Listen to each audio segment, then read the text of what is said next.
saya akan ngomong dari anamnesis dan pemeriksaan fisik bayi baru lahir ya, atau anamnesis dan pemeriksaan fisik kalian suatu saat dapat pasien seorang anak. Yang pertama, misalnya dia datang dengan membawa seorang anak, ya, anggaplah keluhannya anaknya encret. Mas Lutfi, anamnesis. oke, mulai dari awal. Oke, baik. Di sini bayinya umurnya berapa? Terus Yang pertama adalah perkenalkan diri. iya, perkenalkan diri. Iya nggak? Kenalkan diri, kamu Mas Lutfi misalnya, saya Dr. Lutfi di sini yang akan melakukan pemeriksaan terhadap anak Anda, ya nggak? Nama anaknya Innova, ya. Nah, kamu harus tanya, Innova ini mamahnya atau pengasuhnya, ya nggak? Contoh Innova nanti PPDS punya anak, anaknya sakit, dia nggak sempat buat bawa anaknya berobat ke Dr. Lutfi. Bisa aja dong dibawa sama neneknya, ya nggak? Bisa aja dibawa sama pengasuhnya, ya. Jadi yang pertama adalah Mas Lutfi tanyakan dulu sama siapa. Perkenalkan saya Dr. Lutfi, ya, di sini akan memeriksa anaknya ibu. Dan kalau boleh saya bertanya, dengan siapa saya berbicara? Apakah dengan orang tua atau dengan pengasuh, atau kita sering sebutnya namanya caregiver.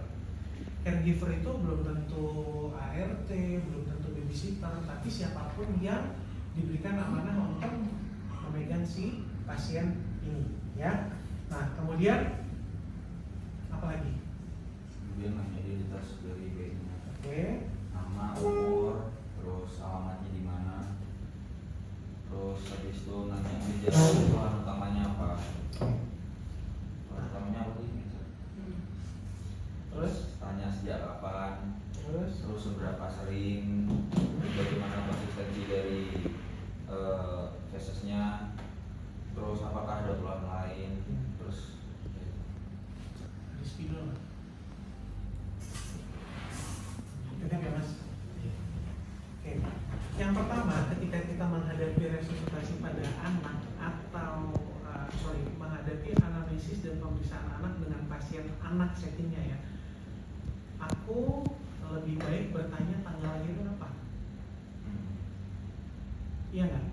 Anggaplah nih dia sama neneknya atau sama pengasuhnya, yang tidak mungkin hafal secara detail kapan lahirnya anak ini, ya. Tapi cuma ingat, umurnya 4 tahun 8 bulan, lahirnya 4 bulan. Lebih objektif kita sebagai dokter menanyakan tanggal lahir. Jadi itu merupakan bagian dari identitas. Kenapa? Kalau anak ini tadi umurnya kurang dari 2 tahun, usia kehamilan juga mempengaruhi. Ya nggak?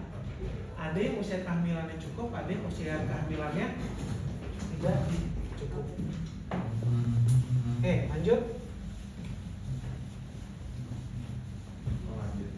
Yuk. Terus misal ibunya bisa mengatakan siapa atau bayinya bisa mengatakan siapa, terus keluarga yang punya riwayat serupa enggak?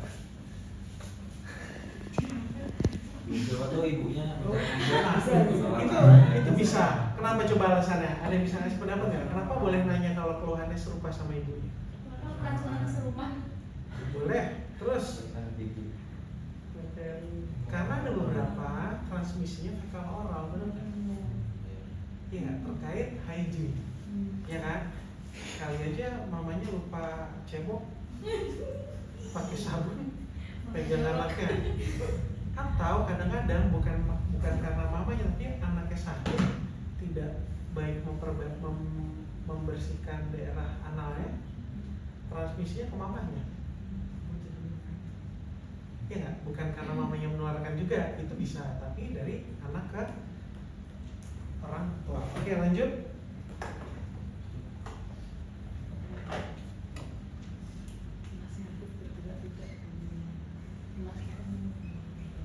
Oh iya, masih mau minum nggak? Terus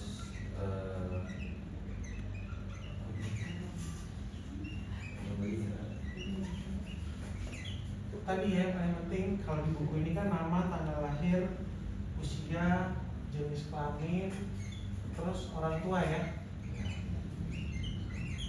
Oke, nah dari sini kamu catat sama satu lagi adalah alamat. Apa sih pentingnya kelima ini ya? Kalau alamat bisa aja kita mengidentifikasi, oh mungkin di daerah A sedang ada KLB Campak,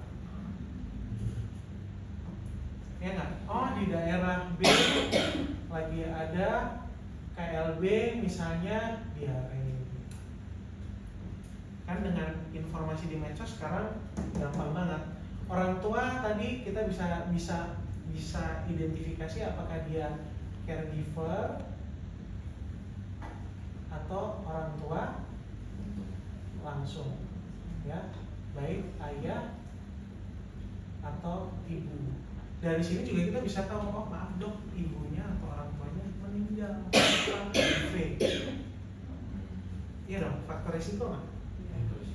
Oke. Terus jenis kelamin itu sangat penting nggak penting, tapi kamu juga bisa mendapatkan kalau di anak ada yang namanya ambigus genitalia. Pernah dengar? Ambigus genitalia. Jadi kamu harus di saat udah selesai anamnesis, pemeriksaan fisik, kalau ibunya berkenan, kamu minta izin bu, boleh saya lepaskan bajunya, karena ada yang namanya ambigus.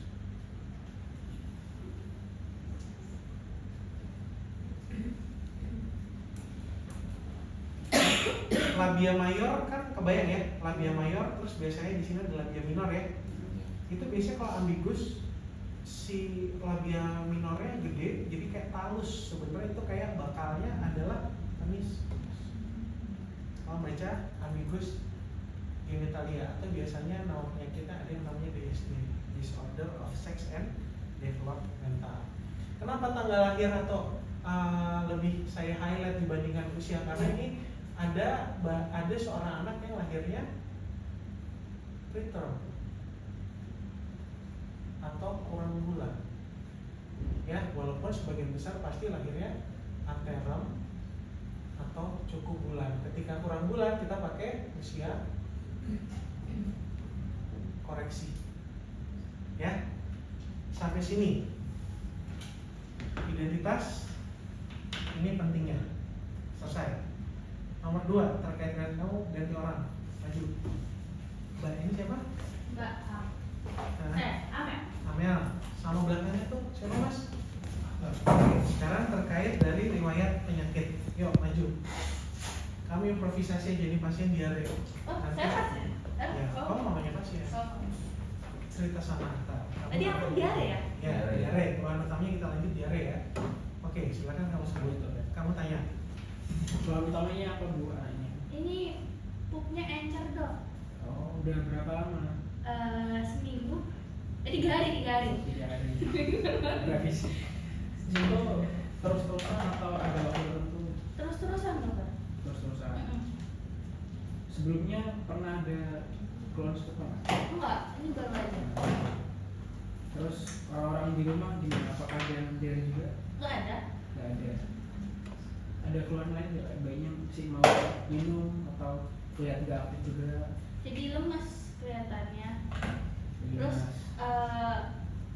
lemas. minum asinya jadi kayak males-malesan. Terus diobatin atau belum? Belum. Belum. Cuma saya kasih susu beruang. Kok air beruang apa? Air kelapa. Ceritanya ini ibu-ibu desa. Air racun. Oh iya. Aduh. Ada yang mau dikomentarin nggak? Asi males-malesan, minum air kelapa cair 1 minggu ya? 3 hari kok. 3. Keterlaluan gak sih? Ada tim biasa. Tadi anaknya sudah meninggal. Terus apa lagi? Kamu tadi? Asi males-malesan, BAB cair. Lemas. Terus-terusan ya, lemas. Oke, teman-teman ada yang mau nambahin nggak?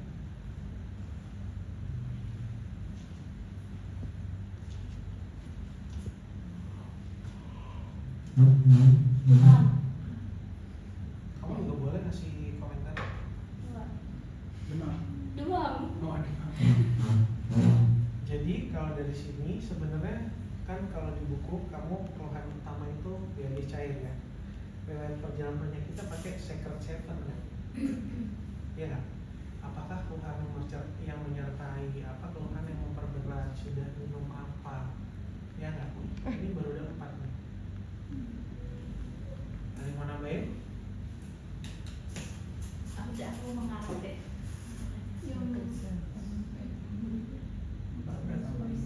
Yang memperberat memperingan apa? Belum kan? Ya, di sini kan ada yang memperberat memperingan, ya nggak? Kualitas, kuantitas, nah cair kan kamu tadi kalau ngomong kualitas cair kan? Kamu harus tanya, ada tambahan? Oh tadi Tadi udah nanya terus bosan atau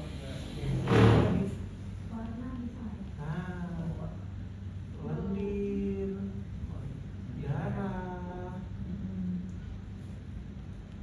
ampas, warna.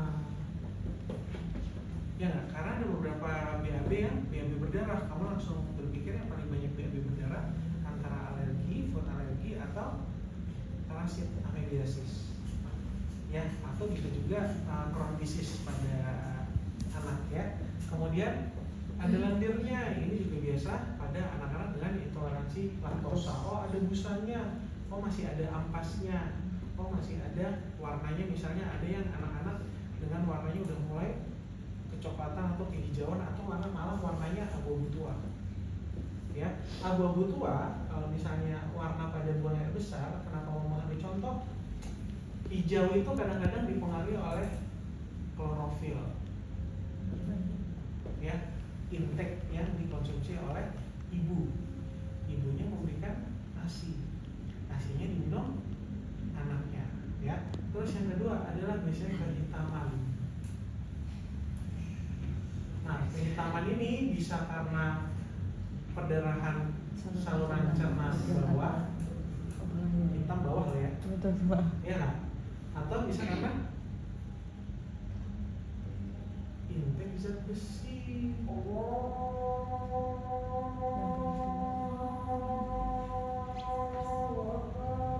Ya, atau bisa merah. Tadi ya darah ini sebenarnya merah. Break dulu. Keluhan utama riwayat penyakit sekarang. Keluhan utama RPS, RPD, apalagi riwayat penyakit keluarga ya. Habis itu riwayat Sosial. riwayat imunisasi. Tumbuh kembang ada nggak ya? Riwayat perkembangan nutrisi ada nggak ya?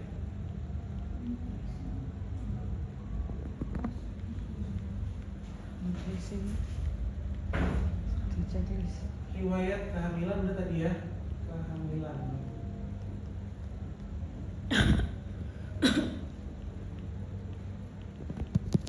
Dan kelahiran.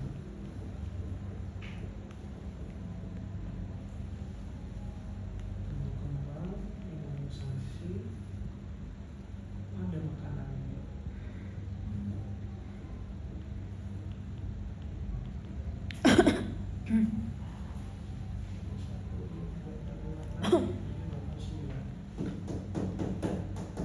Pada 9. Kenapa riwayat perkembangan ditanyakan?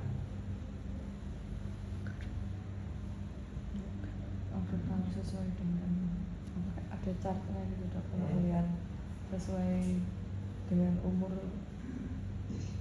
dan ya. Kenapa riwayat perkembangan ditanya? Cek apa gizinya cukup atau enggak. Perkembangan. Mas, siapa mas?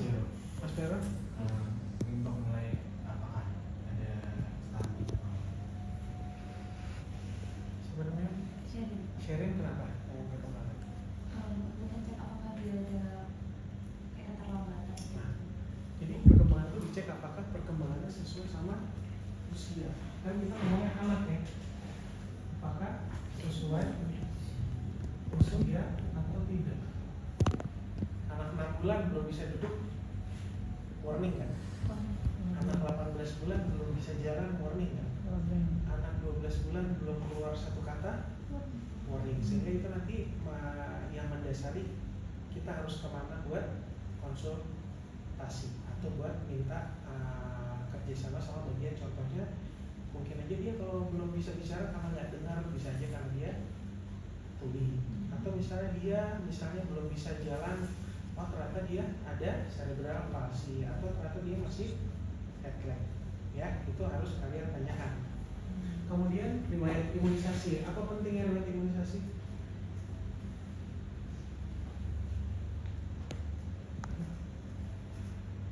Sampingnya Sherin siapa? Syifa, nama.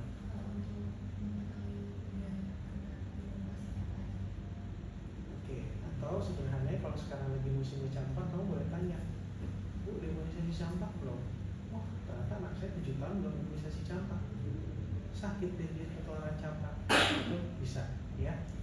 Atau di sini juga kalian bisa, kalau kalian nanti jadi dokter internship, kalian melengkapi imunisasi yang belum didapat sama anak itu, atau kita menyebutnya catch up imunisasi. Ya. Tujuannya tadi untuk catch up kalau emang dia belum lengkap, atau mengetahui status update terkait sama misalnya penyakit-penyakit yang bisa dicegah sama imunisasi, ya. Kehamilan dan kelahiran kenapa ditanyakan?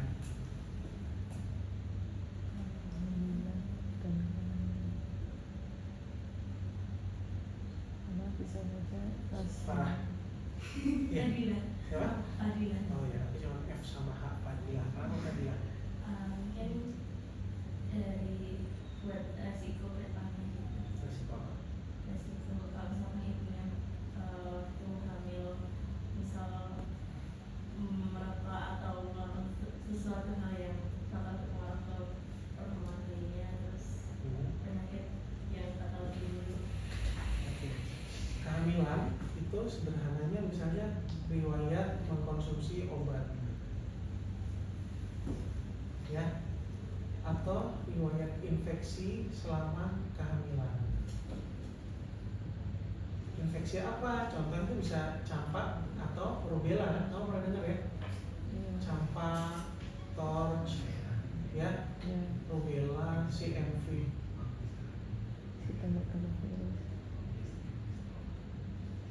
Torch, toxo, rubella, CMV sama herpes virus, ya. Atau bisa juga karena kalau pada kehamilan selain konsumsi obat, infeksi usia kehamilan.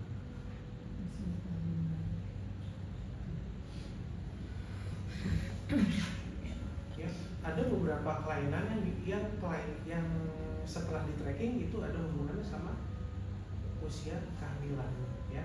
Kemudian selain itu kita juga bisa lihat dari usia kehamilan, dari riwayat kehamilan, ya. Kalian bisa lihat riwayat ANC ibunya, ya. Dari ANC kalian bisa lihat apa aja ibunya, HB-nya di mana, ya. Kamu tadi ada kan diajarin sama teman-teman dokter Ojin, kenapa kalian ditanya riwayat HB? Karena ibu yang anemia mempunyai risiko melahirkan anak yang anemia juga, ya. Kita harus sama-sama tahu bahwa ketika anak itu lahir 0 sampai 4 bulan, anak tersebut akan bergantung sama cadangan besi yang dulu ditransfer secara melalui plasenta dari ibunya. Makanya kenapa sih kalau kalian nanti di waktu yang akan datang, misalnya kamu punya anak, kamu jadi bapak, kenapa MPASI itu mulai sekitar 4 sampai 6 bulan? Di beberapa negara MPASI mulai 4 bulan, tapi di negara kita yang disepakati MPASI itu mulai 6 bulan. Kenapa? Cadangan ASI ibunya udah tidak sebagus pada saat 0 sampai 4 bulan. Yang kedua, cadangan mikronutrien baik itu kalsium, vitamin D, zat besi sudah tidak didapatkan lagi dari ibunya. Jadi dia sudah berdiri sendiri, independen. Dan kalau kalian nanti juga berobat di puskesmas, yang paling vital adalah antibodi maternal yang ditransfer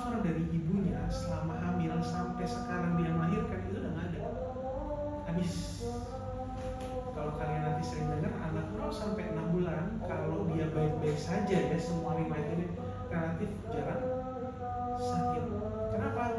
Karena masih dapat antibodi maternal dari ibunya. Ya, itu tadi riwayat kehamilan tuh sepele. Tapi kalau nggak kamu tanyain ini banyak hubungannya. Riwayat kelahiran tadi udah ya, kelahirannya di mana? SC, terus ada beberapa kelainan kongenital bawaan itu yang dikaitkan juga dengan oligohydramnion. Ya, nanti lahir oh anaknya ternyata kelainan bawaan Down syndrome deh. Itu kan rata-rata ibunya hamilnya oligohydramnion. Ya, jadi ketika oligohydramnion cairannya terlalu banyak. Oligo itu banyak kan? Banyak banget ya.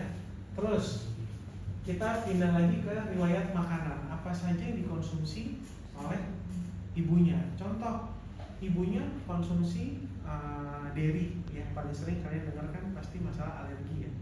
Ibunya konsumsi dairy, anaknya merah-merah. Dairy itu produk susu. Dairy produk turunan susu sapi. Apa aja? Keju. Apa dibilang apa? Sapi yang nurunin mas. Jadi Keju, butter. karena mentega dari nabati. Mentega dari sawit. Yogurt butter. Ya. Terus itu kaitannya sama apakah anak ini tadi misalnya diarenya disebabkan oleh dok, maaf ternyata saya itu baru pertama kali mencoba makan makanan martabak kecenongan misalnya. Ya, ada butternya, ada wismannya, ada kejunya. Iya kan, kok anak saya langsung mencret.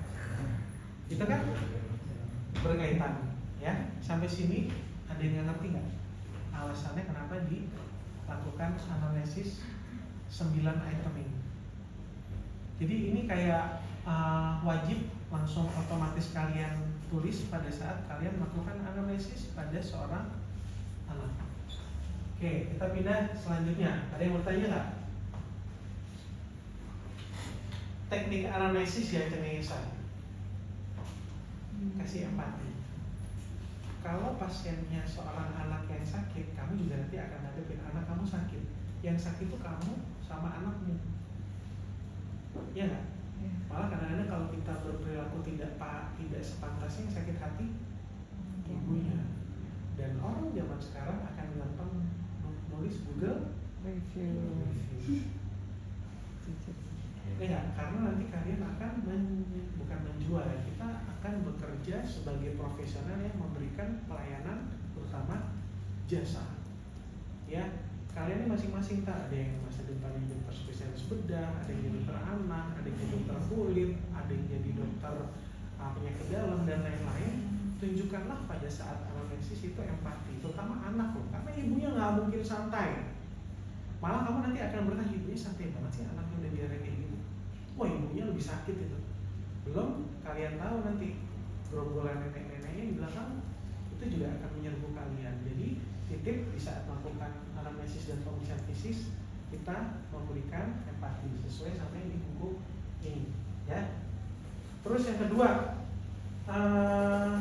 kasih kesempatan ibunya cerita, kita jangan potong ya, cerita singkat ya, sampai cerita lama ya, cerita singkat, ibu kenapa diare, ibu cerita deh, ibu cerita. Nanti di saat kita memotong, kita akan memotong, gunakan bahasa yang sederhana dan jelas. Nah kalau kalian internship bukan di daerah kalian, itulah gunanya kalian kerjasama sama teman-teman perawat buat menerjemahkan apa yang disampaikan oleh ibu itu. Karena nanti kan bisa aja kalian pakai bahasa tubuh doang, pakai bahasa tarsan, nggak tahu nih bahasanya apa. Ya, terus yang paling penting jaga tangan kalian juga. Kalau dapat kasus hari itu jangan upload, jangan foto-foto. Sesuai izin ibunya sekarang sudah ada. Dapat pasien ini nih, ya kalian rekam bikin story. Ya kan? Itu bagi kita juga bahaya. Jadi ibunya juga bahaya di saat merekam kita juga bahaya di saat kita bikin story. Aku dapat pasien kayak gini, hormati kerahasiaan pihak keluarga. Oke. Yang kedua, kita akan melakukan pemeriksaan fisik. ceritain pemeriksaan fisiknya apa aja yang dilakukan. Kelly, dari buku aja, kamu dapat yang modulnya? Dapat. Loh. Pemeriksaan fisiknya itu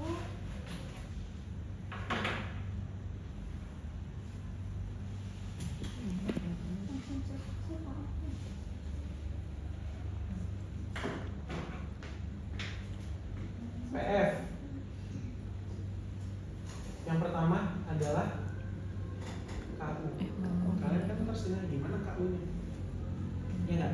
Kalau tadi misalnya pasiennya diare 3 hari, tapi kayaknya udah apatis banget, kan kalian bisa dong menganggap ibunya, oh benar nih diarenya baru 3 hari, ya kan? Atau kalian dari sini juga bisa menilai, oh ibunya ini punya empati apa enggak sama anaknya, ya. Nah dari keadaan umum nih kalian bisa menilai apa aja? Kesadaran. Nah, ya dari warna kulit, bibirnya misal pucat apa enggak, ada kelainan anggota gerak atau enggak, ya simetris atau enggak. Baik pada anak itu juga, kalau kalian menganggap stroke itu bisa pada orang, hanya pada orang dewasa, pada anak juga ada dengan arteri vena malformation yang keluhannya seperti stroke. Ya, jadi penting untuk melihat bagaimana keadaan umumnya. Contoh, kalian akan paling sering dapat nanti anak baru jatuh, ya kan? Orang tuanya panik, anaknya nangis kencang, kamu juga bingung mau ngapain. Nomor 1 yang kalian bisa nilai adalah ketika anak itu rewel dan nangis, kanan kirinya simetris apa enggak? Kan bayi nangis kan gini. Tapi kalau kalian lihat nih, satu lebih diem aja gini, bisa aja ada kemungkinan lateralisasi, ya. Nomor 2 dari keadaan umum, kalian bisa lihat apa? Kelopak mata, ya nggak? Oh ternyata ptosis sebelah, padahal sebelumnya anak itu baik-baik saja, ya. Atau misalnya kadang-kadang kalau post trauma gitu, yang pengalaman saya pernah dapatkan, jadi strabismus, ya. Jadi itu pentingnya KU. Yang nomor 2 apa? Vital sign. Sesuai namanya, ini adalah vital sign. Berarti namanya adalah nadi, nafas, suhu, SpO2, tekanan darah, ya. Di buku situ apa aja isinya? Ditambah nggak? Sama ya. Terus kemudian di tiap masing-masing organ, inspeksi, palpasi, perkusi, auskultasi. Diare tadi yang akan kalian inspeksi, yang pertama adalah gimana perutnya, kembung apa enggak? Ya kan, kelihatan perutnya benar-benar. Kadang-kadang kalau anak yang mengalami diare dan dia mungkin dengan akut abdomen lainnya, perutnya mengkilap. Jadi kamu lihat tuh. Terus yang nomor 2, anak di bawah 4 bulan itu pernafasan utamanya adalah otot-otot abdominal. Kalau saya nafas yang gerak kan dada ya, ya gak? Tapi kalau bayi, kamu lihat gerakan utamanya adalah perutnya, karena otot diafragmanya belum, perkembangannya belum baik, jadi masih dibantu sama otot abdominal, ya. Itu juga kalian bisa lihat ada retraksi apa enggak, ya. Inspeksi nih, baru kalian buka nih, oh dia ternyata ada retraksinya, ya. Bisa aja dong dia diare udah 3-4 hari tapi asidosis metabolik, sehingga nafasnya mau, ya. Terus yang kedua, kalian palpasi. Apa gunanya palpasi? Kelly? untuk periksa ada massa, Ya, terus? periksa apakah ada situs, Ya. periksa apakah darah sampai, terus apakah ada fraktur. Oke, boleh. Tapi kalau kasus ini diare? Diare itu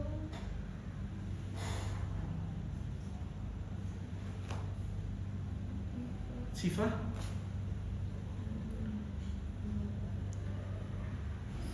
Safero?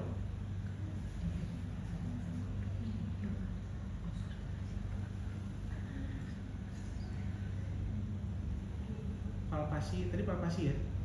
Yang pertama adalah kalian bisa lihat di palpasi dia ada nyeri tekan nggak? Ya dong. Nyeri tekan, kalaupun ada nyeri tekan di kuadran mana?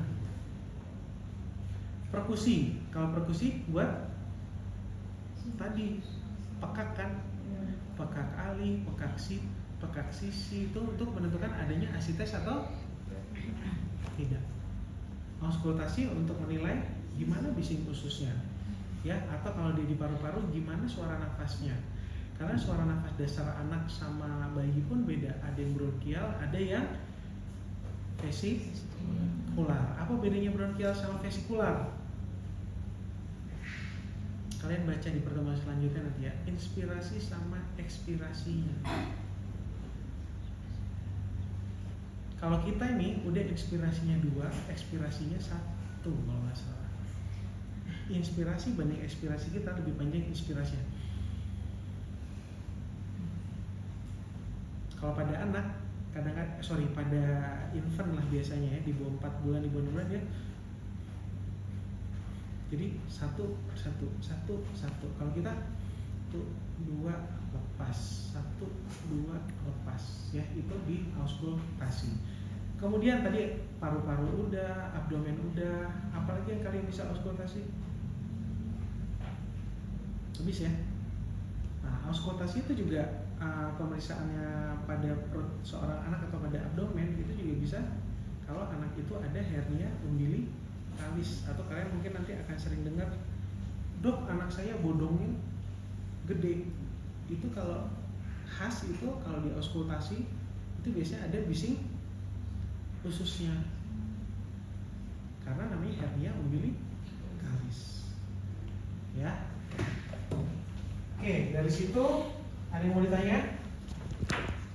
Setelah kita share ini, kalian juga harus tahu bahwa nggak boleh di Indonesia Raya doang cuma nulis heart rate 80, heart rate 100, ya, frekuensi nadi misalnya, frekuensi napas 20, karena kan itu kalau kalian dewasa nanti, saya jamin kalau kalian nanti udah dewasa akan otomatis nulisnya 80, 20, 36,5. Ini Indonesia Raya itu, ya. Tapi ingat bahwa pada anak itu ada standarisasi sesuai usianya. Ketika kalian bilang anak umur 4 bulan laju nadinya 80, apa korelasinya? Apnea. Ya nggak? Sedangkan pada dewasa 80 itu normal aja, atau pada anak remaja yang sudah lebih besar itu baik-baik saja. Ya, nanti kalian bisa melihat bahwa pada anak 3 bulan sampai 2 tahun, 2 tahun sampai 10 tahun, dan pada usia lebih dari 10 tahun itu ada di modul yang kalian punya ya. Itu nanti tolong dihafalkan. Kemudian yang selanjutnya adalah pemeriksaan tekanan darah. Dari teknik pemeriksaan tekanan darahnya kalian harus mengukur. Jadi gimana cara mengukur tekanan darah?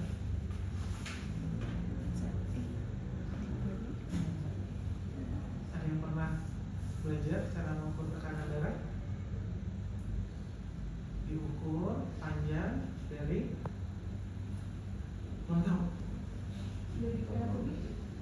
sampai dari di atas pada kubik. Terus diambil atau pertengahannya antara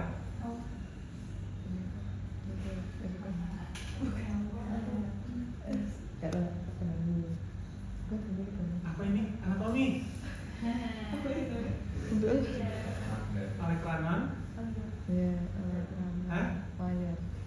Mayer sini. Bukan saya. Apa? Iya, anatomi. Siapa asisten anatomi? Hah? Iya kan? Jadi diukur dari sini sampai sini nih. Ya, terus kalian ambil titik pertengahannya. Hah? Iya, bisa. Ya, terus nanti atau enggak diambil 2 jari dari, kalau anaknya susah banget boleh diambil 2 jari. Tapi kalian boleh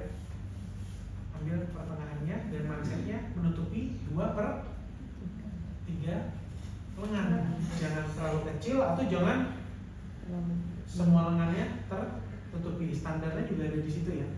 iya. Kemudian retensi kalian tekan sampai terdengar bunyi Pertama tadi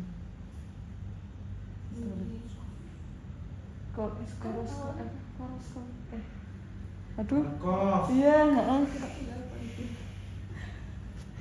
sudah semester 2 dok, maaf Hah? Kamu semester berapa sih? enggak, itu materi semester 2 Nah, tuh. Materi semester 2 kan ada bunyi chord cough 1 sama 2 kan? iya. Iya nggak? Ya, teman-teman belajar lagi. Kalau malas belajar bukan itu. Ya, lihat bagaimana cara mengukur tekanan darah yang benar. Tapi aku pengen satu orang nyebutin gimana cara mengukur tekanan darah yang benar. Ayo. Kalau ini ukur melalui ini ya, dengan ukur 2 jari di atas vena kubiti, kemudian dililitkan, dipastikan apakah terlalu rendah atau keras. Ya. Kalau udah pas oleh yang diperiksa, bisa dilanjutkan dengan apa? Dikencangkan. Bukan, memastikan tekanannya itu 0. Kalibrasi, Ya, itu. bukan kalibrasi. Terus pakai stetoskop dipasangkan di daerah vena kubitinya, terus dipompa.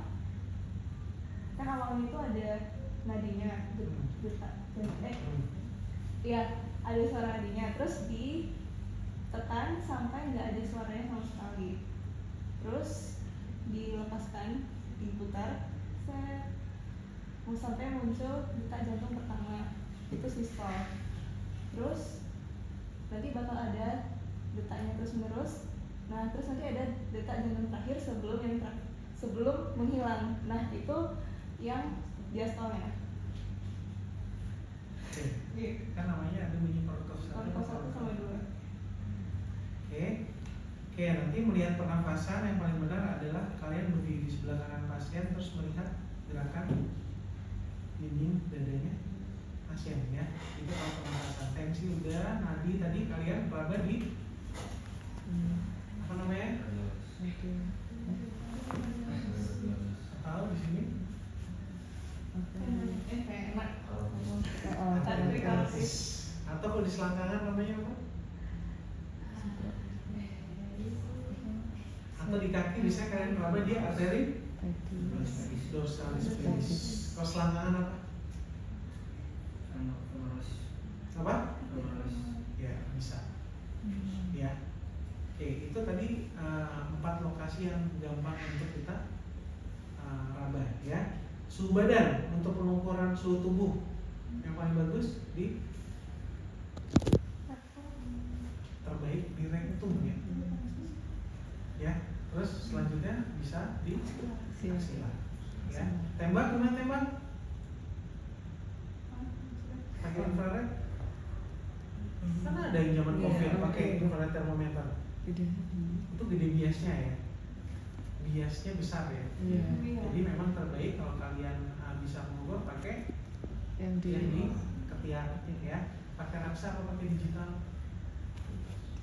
digital, tapi sekarang lebih sering digital sama raksa. Tapi yang lebih apa namanya akurat adalah yang raksa. Ya. Nah, habis itu yang selanjutnya adalah yang paling penting adalah mengukur status antropometri bayi ya. Kan kalian nanti harus melakukan pengukuran baik itu berat badan maupun panjang atau tinggi badan. Mengukur berat badan dan tinggi badan kalian minta izin sama orang tuanya. Terus kalian harus bilang, Bu, saya minta maaf, saya akan membuka pakaian anak ibu supaya lebih objektif. Jadi untuk mengukur berat badan menggunakan pakaian yang seminimal mungkin. Seminimal mungkin loh, kadang nggak harus telanjang. Kalau pasiennya remaja nggak mungkin kamu telanjang ya. Tapi kalau pasiennya remaja, tolong sesuaikan gendernya. Kalian boleh minta tolong. Misalnya pasiennya perempuan, kamu bisa minta tolong sama misalnya ada Innova. Oh Innova, tolong dong yang perempuan kamu ukur berat badannya di dalam suatu ruangan, tapi dia pakai baju yang minimal. ya, karena biasanya udah punya rasa malu. Begitupun ketika melakukan berat badan, baik itu dilakukan secara tiduran atau berdiri, gunakan pakaian seminimal mungkin. Yang nomor 2, kalau kamu mengukur panjang badan atau tinggi badan, apa yang dinotis? pasti Antropon ya, antropometri.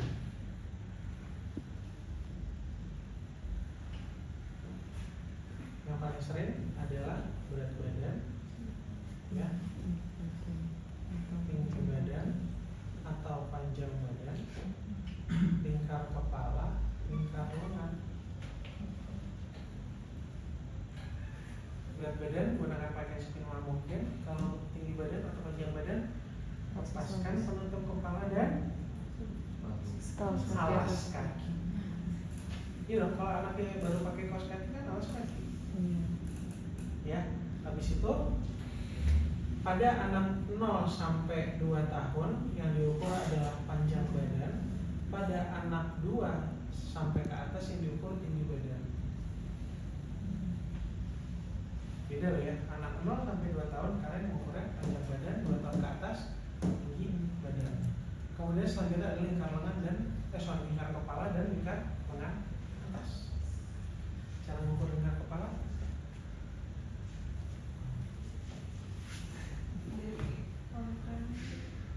Sampai mana ya? sampai penonjolan ini lewat semuanya. Kan sini sudah ada penonjolan. Ini lewat semua sama kita ukur ya. Oke, itu cara mengukur lingkar kepala. Antropometri tadi, nah ada yang diukurnya pakai timbangan sambil tiduran. Yang pertama adalah pastikan bahwa alat ini sudah ditera atau berfungsi dengan baik. Kalau digital, kalian pastikan dia bisa nyala, dan kalau di jarum juga kalian pastikan ada di angka 0.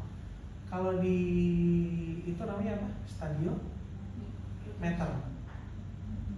Kan ada infantometer kalau sambil tiduran, ada stadiometer.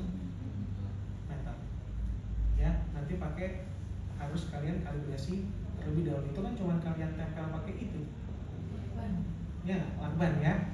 Terus kemudian setelah antropometri, maka kita akan pindah ke kurva pertumbuhan WHO. Sudah pernah mencari kurva WHO?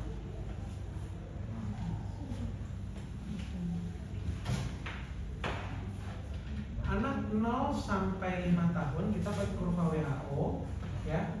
0 kurva pertumbuhan.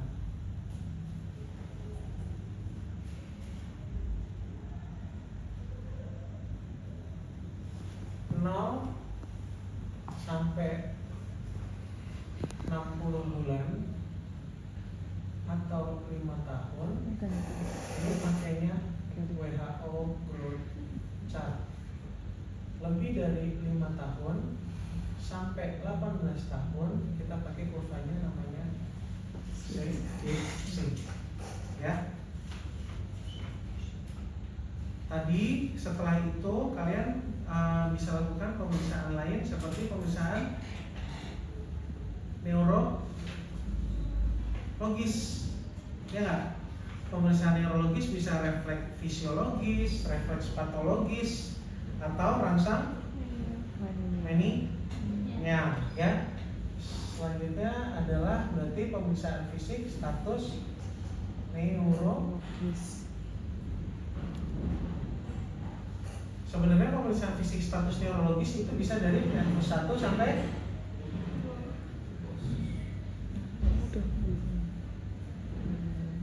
ya, ini masing-masing punya fungsinya. Tetapi kalau pemeriksaan fisik neurologis lainnya itu bisa kita lihat refleks fisiologis. Apa aja refleks fisiologis? Terus bisa preset, terus antiles, terus riset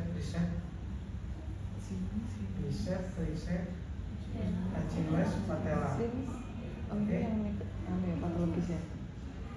Yang patologis ya.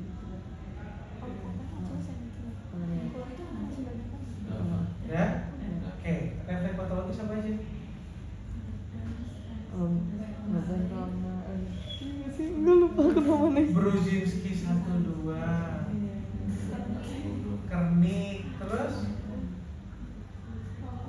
kaku kuduk itu langsung. Iya, beda nggak? Aduh. Brudzinski sama kaku kuduk meningial apa patologis? Meninggal tuh aku kuduk. Maksudnya meninggalnya aku yang kuduk. Oke, berarti efek patologisnya apa aja?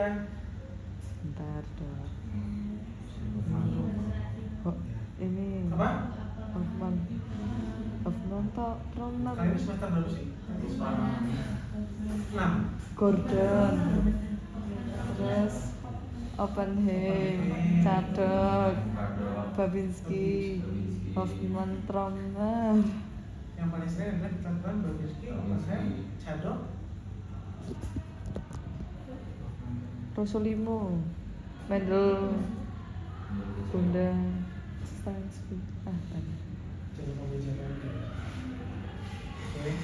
Terus rangsang meningial. Ini Brudzinski 1, Brudzinski 2, rangsang meningial ya sama kaku kuduk. Ya. Cara bisa kaku kuduk gimana? Tiduran, selatan, Berbaring tanpa ya, bantal. berbaring ke bantal. Tangan satu di dada, satu. Kepala. Kalau ada tangan itu kaku kuduknya positif. Brudzinski 1, 2.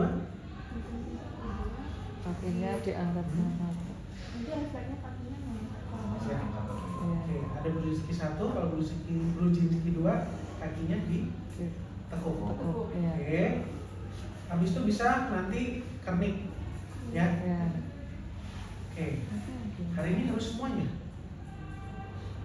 Hah? Yang ini mana? Opsi ketiga itu Sebentar. Di jadwal gimana? bisa nunggu teman-teman.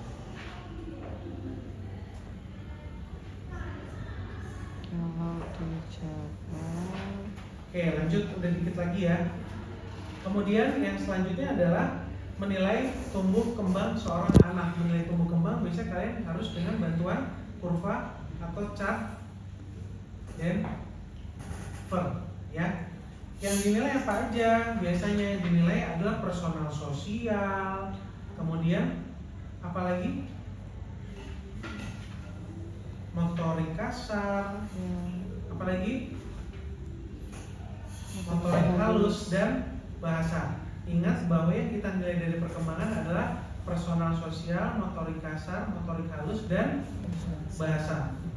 Kita lihat bahwa anak 0 sampai 3 bulan itu personal sosialnya relatif lebih sedikit karena dia belum ada eye contact. Tapi motoriknya adalah dia harus bisa mengangkat kepala 45 derajat.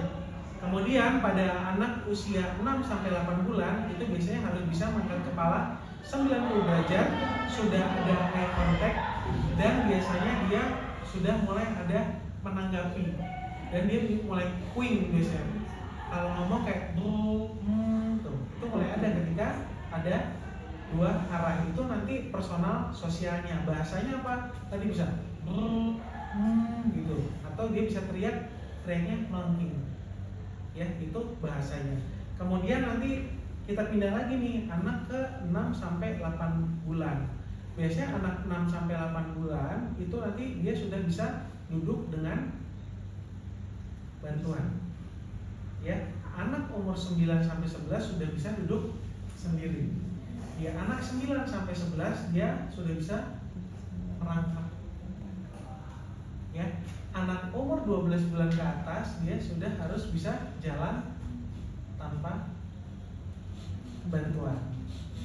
Ya, jadi 12 sampai 17 bulan itu goalnya adalah dia bisa berjalan tanpa bantuan.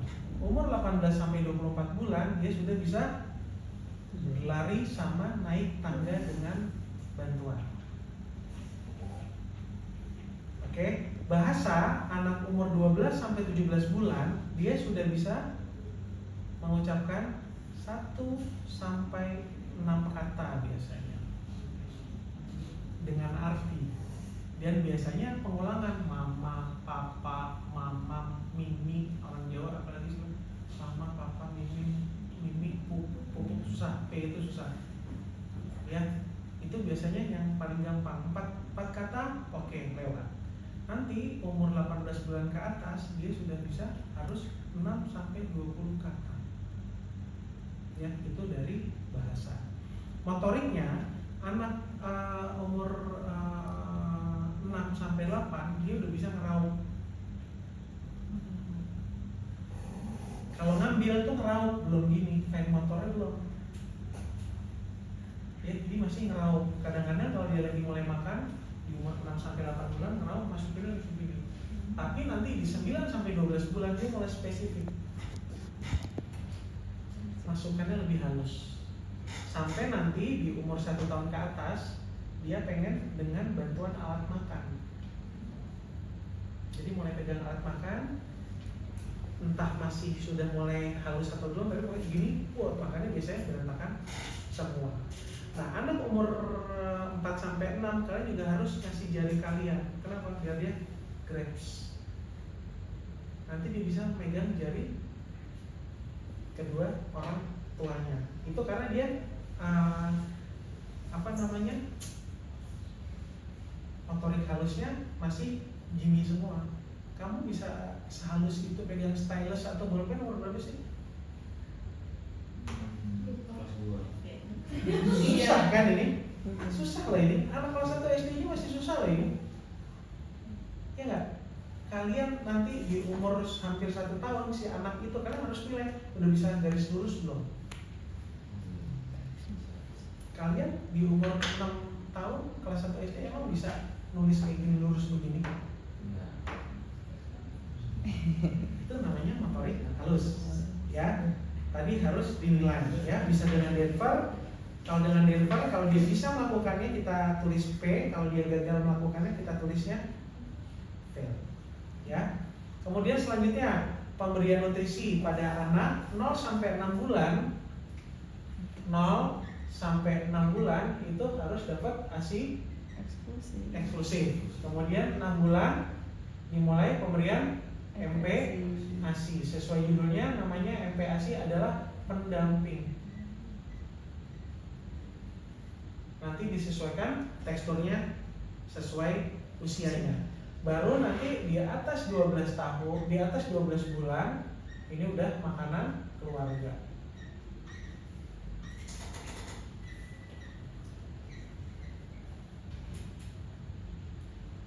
Oke. Jadi definisi ASI eksklusif itu umur berapa? Menurut WHO. 0 sampai 6 bulan. Ya. Kalau sampai 2 tahun gimana dong? Ajaran agama. Hah? Itu menurut ajaran agama, Dok. Jadi Menurut boleh siapa itu? Hah? Jadi boleh dilanjutkan hingga 2 tahun apabila status nutrisinya pada anak ini baik ya, baik itu berat badan, lingkar kepala maupun tinggi badan, dan juga perkembangannya harus sesuai usia. Kalau kenaikan berat badan atau tren pertumbuhannya tidak baik, kalian boleh intervensi sama susu formula. Kalau sudah di atas 6 bulan, ya. Kalian pernah lihat susu UHT, susu itu deh, susu cair. Ada yang kotaknya segi 4, ada yang kotaknya persegi. Ya. Kalian sering minum kopi dah tuh di Selang Triadi, ya nggak? Pernah perhatian nggak susu cair itu kotaknya beda? Ada yang kotaknya persegi panjang, tutupnya di atas. Ada yang kotaknya segi 4. Kan ada yang segi ini nih. Iya, ada. Itu apa? Atau ada yang Bisa ini. sebelah. Ada 2 kemasan kan? Oh Iya. Iya, Dok. Apa bedanya? nggak tahu lebih mahal yang putih. Wah, harga itu. Tapi beda kontennya nggak? Beda. Kontennya kan fresh milk. Ada. Tulisannya sama-sama fresh milk. Di Bahan apa? Oh, susu. sini ada. Yang satu oat, ya boleh. Outside. Iya kan? Nah, lihat ya, kalian pernah nggak? Pernah merhatiin? Biasanya di AKB ada yang 100% itu sama ada campurannya. Itu benar, ada yang kalian harus lihat campurannya ya, susu 100% apa enggak. Mau di MBG susu berapa persen tuh? 50%. 3%. Ya, 50% bahkan.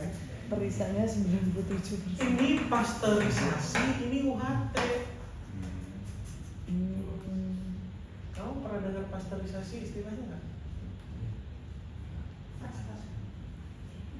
Itu proses pemanasannya. Kalau UHT itu dipanaskan selama 4 sampai 6 detik dengan suhu baca ya, baca ya. 80 derajat. Hah? Berapa mas? 138 Kira-kira pakai 140 derajat selama 6 detik, 4 sampai 6 detik ya mas ya. Di situ berapa menurut ChatGPT? Iya.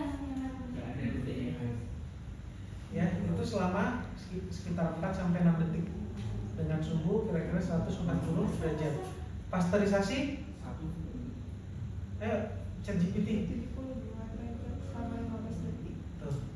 Beda nggak suhunya? 72 derajat selama 12. Jadi yang bagus buat cafe latte yang mana? Yang UHT. Biasanya pakai yang master. Mana? Siapa? Itu mahal yang master tuh. Baru kebanyakan yang dipakai Di Starbucks biasanya pakai Greenfield. Di mana? Di mana? Starbucks. Starbucks. Itu. Ya. Kalau poin pakai diamond kan? Ya, poin diamond. Koken Poin pakai diamond. Greenfield. Koken pakai Apa? Koken pakai Greenfield. Nah, itu kamu tanya deh. Itu beda-beda loh. Ada UHT, ada susu yang kotak pasteurisasi. Tapi buat anak kapan diberikan? UHT kapan boleh diberikan buat anak? Di atas 1 tahun. Madu diberikan umur berapa pada anak? Boleh diberikan umur berapa madu? Di atas 1 tahun. Kenapa madu nggak boleh di bawah 1 tahun? Oke, selesai. Habis kan?